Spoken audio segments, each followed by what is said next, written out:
Merci à tous ceux qui nous suivent sur la page EMO3C. Alors je reviens vers vous parce que, à la demande générale en fait, nous avons décidé de replanifier en fait une séance de formation sur les logiciels que nous considérons comme des logiciels indispensables à l'efficacité des cadres en entreprise. Alors, ils sont au nombre de 4.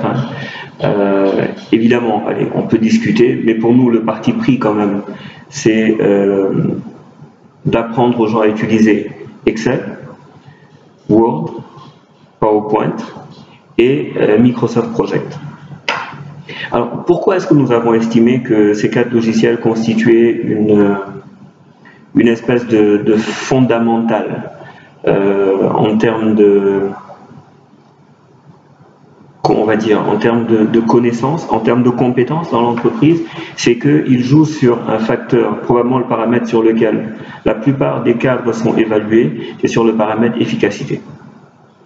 Alors, c'est quoi l'efficacité? En fait, c'est la capacité à produire des quantités impressionnantes de choses dans des délais relativement courts. C'est la première chose. Mais la seconde chose par rapport à l'efficacité, c'est la polyvalence, en fait. Parce qu'un cadre dans une entreprise, en fait, sa vocation, son but principal, en tout cas la raison d'être de sa présence en entreprise, c'est d'être capable d'innover et de concevoir en fait des dispositifs qui permettent à son entreprise de gagner du temps et de l'argent.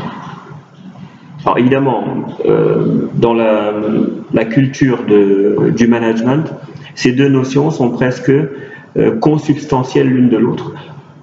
Le temps, c'est de l'argent, et l'argent, c'est des économies de temps. D'ailleurs, il y a 3 aspects en fait, très simplement. Quand vous déterminez ce qui est utile ou pas, c'est que vous l'évaluez sous le triple point de vue de l'argent. Est-ce que vous en gagnez, est-ce que vous en perdez? Du temps, est-ce que vous gagnez du temps, est-ce que vous en perdez? Et des émotions positives qu'une chose vous permet d'avoir ou pas. Alors, je vais revenir sur ce dernier aspect tout à l'heure. Alors pourquoi Excel est devenu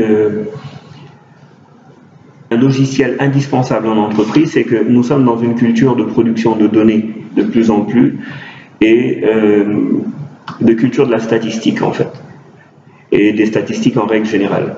Qu'est-ce qui se passe aujourd'hui? C'est que la plupart des dispositifs utiles à l'entreprise produisent un certain nombre de statistiques. Et ces statistiques, en fait, leur compréhension, leur connaissance, leur exploitation, leur collecte d'abord, leur exploitation ensuite, et l'évaluation de l'exploitation conduit à analyser en permanence un certain nombre de données. Bon, évidemment, il y a énormément de types de logiciels qui permettent d'analyser les statistiques, mais celui que vous retrouverez presque systématiquement dans toutes les entreprises s'appelle Excel. Donc ça, c'est la première raison pour laquelle nous avons mis Excel à l'ordre du jour. Secondo, et ça c'est quelque chose, c'est une opinion purement personnelle, j'estime que la capacité à mettre des données sous forme de tableau est un exercice de simplification. Et cette simplification-là oblige à réfléchir les données et à leur présentation.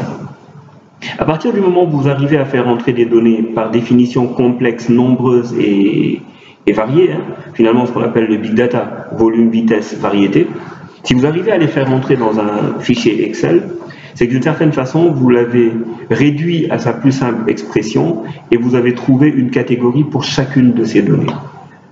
Que reste-t-il à faire? Les exploiter. Et donc c'est la raison pour laquelle nous allons travailler dessus et aider les différents cadres et les entrepreneurs qui souhaitent participer à utiliser toutes les ressources que fournissent Excel. La seconde chose qui est importante de notre point de vue, et ce n'est pas un hasard, c'est PowerPoint. Alors pourquoi est-ce que nous avons estimé que PowerPoint était utile? C'est qu'aujourd'hui, les statistiques démontrent qu'un cadre passe près de 30 à 40% de son temps en entreprise à faire des réunions. Soit à y assister, soit à y participer, soit à fournir de toute façon un certain nombre de données sous une forme agréable. Alors c'est quoi l'utilité d'une réunion? D'abord, c'est qu'elle a un objectif en fait. Elle a été créée et qu'il y a plusieurs personnes qui y participent avec des niveaux de compréhension du sujet exposé très divers. Que permet PowerPoint en fait? Il permet, avec les illustrations, les diagrammes, l'utilisation de logiciels, le fait d'interagir avec des logiciels Excel ou Word, permet en fait d'utiliser énormément de ressources et de les simplifier pour pouvoir communiquer dessus. C'est donc en fait les fonctions de communication et de facilitation de cette dernière qui sont utiles, et donc c'est les raisons pour lesquelles nous avons estimé aussi que connaître PowerPoint était un facteur d'efficacité en entreprise. Et enfin, et ensuite là je sors des logiciels standards, nous allons parler de Word maintenant, parce que Word en fait est l'un des logiciels, justement, et ça, je reparle encore de statistiques, mais c'est probablement le logiciel pour lequel tout le monde a le sentiment de maîtriser le fonctionnement à la perfection. Alors, je n'ai jamais vu en entreprise quelqu'un qui me dise qu'il ne maîtrisait pas Word. Or, et c'est important de le préciser, c'est probablement le logiciel le plus technique de la suite Office. C'est probablement le logiciel le plus exigeant de la suite Office. C'est probablement le logiciel le plus accompli de la suite Office. Alors pour plusieurs raisons. D'abord pour des raisons historiques. Word est le premier logiciel de la suite Office et donc il a un peu par sédimentation accumulé toutes les évolutions en termes de compétences, en termes d'amélioration de l'organisation, en termes de, comment on va dire, d'intégration de l'état de l'art technologique. Il compile aujourd'hui quelque chose d'extrêmement utile en entreprise. C'est qu'on utilise Word en fait pour produire des documents volumineux. D'ailleurs, pas seulement en entreprise, aussi dans le domaine universitaire. Qui ne se souvient pas du temps qu'il a passé à travailler sur son mémoire pendant très longtemps et les difficultés qu'il a eu à faire un sommaire automatique, par exemple.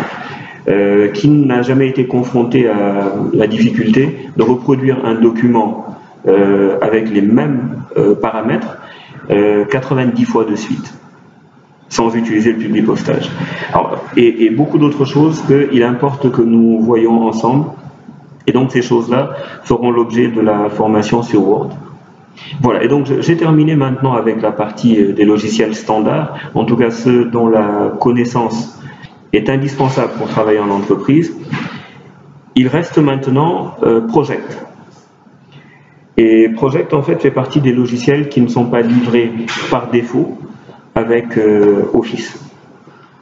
Alors c'est un logiciel spécifique qui prend en charge des besoins spécifiques. Alors il y a un tournant dans la vie des organisations et pas seulement des entreprises, là tiens beaucoup.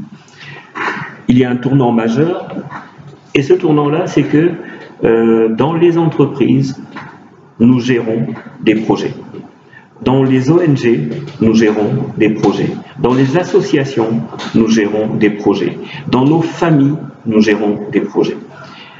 Donc la compétence en matière de gestion des projets est une des compétences les plus rares et les plus appréciables. Dès lors, avoir la capacité à gérer un projet avec les outils de management modernes a le triple avantage que, 1, il rend plus efficace, 2, il permet de communiquer facilement sur le projet, l'état d'avancement, etc.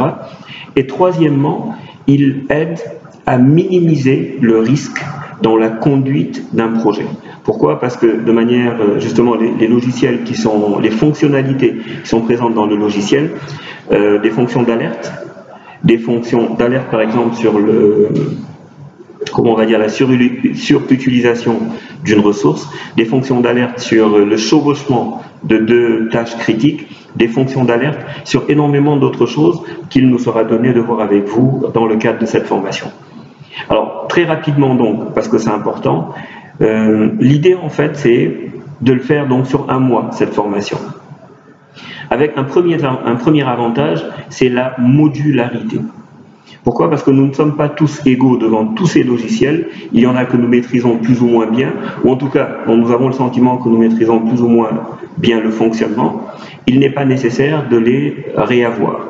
Et donc, payer pour tout, or on n'a pas besoin de tout, serait dommage. Donc c'est le premier élément, c'est la modularité.